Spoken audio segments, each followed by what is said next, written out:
Hello everyone, I am Hafsa Khan and in this video we are going to study about the standard deviation.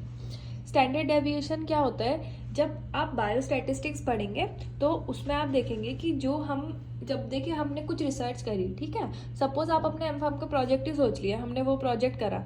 अब क्या हुआ कि हमारा जो result है हम तो अभी न्यू करना स्टार्ट करा है हमने, कोई हम ऐसा तो नहीं है ना कि हमसे कभी कोई गलती नहीं हो सकती, ठीक है। तो ये जो गलती होती है हमसे, इसको अवॉइड करने के लिए हम हर जो हमारी कैलकुलेशन होती है या फिर जो हम प्रोसेस फॉलो कर रहे हैं, मेथड फॉलो कर रहे हैं, उसको हम एक से ज़्यादा बार रिपीट करते हैं। क्यों? ताकि हमारी जो रीडिंग्स है उसमें हम एक्यूरेसी ला सकें और ज़्यादा चांसेस हो कि हमारी जो रीडिंग्स हैं वो एक्यूरेट है।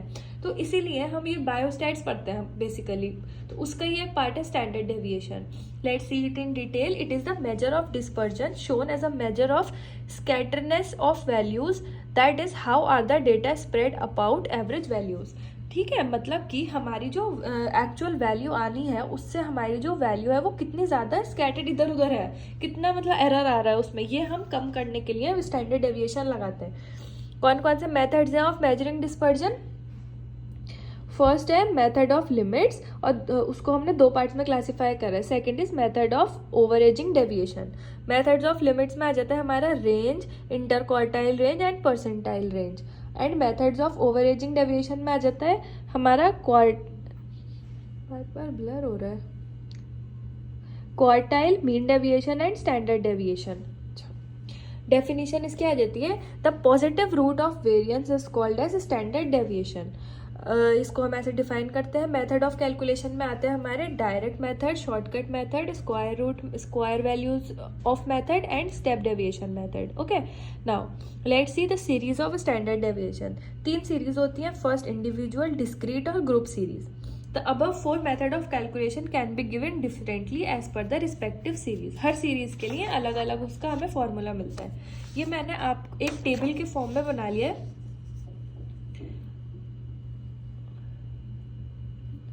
देखिए, तो इसको टेबल के फॉर्म में मैंने बनाया है। 3 तरह की सीरीज है, इंडिविजुअल, डिस्क्रीट और ग्रुप्ड सीरीज।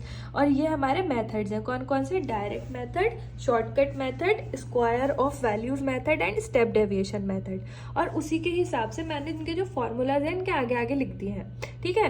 तो अब डायरेक्ट मेथड में इंडिविजुअल सीरीज में क्या होती है? वैल्यू सिग्मा से हम स्टैंडर्ड डेविएशन को रिप्रेजेंट करते हैं। तो sigma is equal to summation D square upon N, जहाँ पर डी स्क्वायर है हमारा square of deviation, arithmetic mean, and N है हमारा नंबर ऑफ ऑब्जर्वेशन, एंड जो हमारा सिग्मा है ये है हमारा स्टैंडर्ड डेविएशन।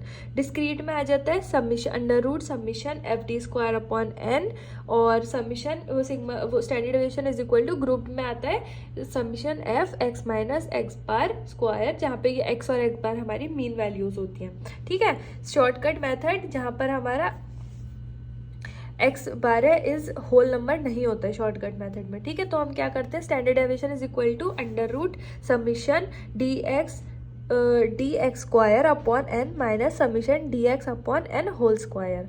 और इन डिस्क्रीट में उसका फॉर्मूला रहता है under root summation F D X square 2 upon N minus summation F D X upon N square. और सिमिलरली ये सारे फॉर्मूले उसमें एप्लीकेबल होते हैं, और जिसमें ये फॉर्मूला एप्लीकेबल नहीं होता उसको हमने ब्लैंक छोड़ दिया, ठीक है। तो आप इसको इसी अकॉर्डिंग याद कर सकते हैं। और जब आप इसके अगले सेमेस्टर में बायोस्टैट्स पढ़ेंगे तो आप इसको बिल्कुल अच्छे से और डिटेल में पढ़ेंगे, standard deviation. Now let's see the coefficient of standard deviation.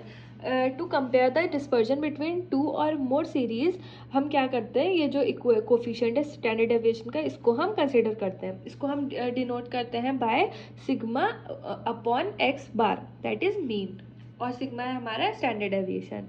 Generally क्या होता है? Sigma upon X bar into 100 is also known as coefficient of variation. अब हम इसे यूज कहाँ करते हैं? Widely used in statistics values, as I have already told. It is used to measure the greater stability. It plays a very important role in sampling theory, correlation and regression theory. A powerful measure of dispersion as mean is central tendency. ठीक है, तो हम इसको dispersion में भी use करते हैं क्योंकि जो मीन है वो हमारी सेंट्रल टेंडेंसी भी है। तो ये सारी टर्म्स आपको ना जब आप बायोस्टैट्स पढ़ लेंगे तो और ज़्यादा क्लियर होंगे। इनफैक्ट आपने अपने 8th सेमेस्टर में बी फार्म में भी पढ़े होंगे, ठीक है। तो ये था आपका स्टैंडर्ड डेविएशन।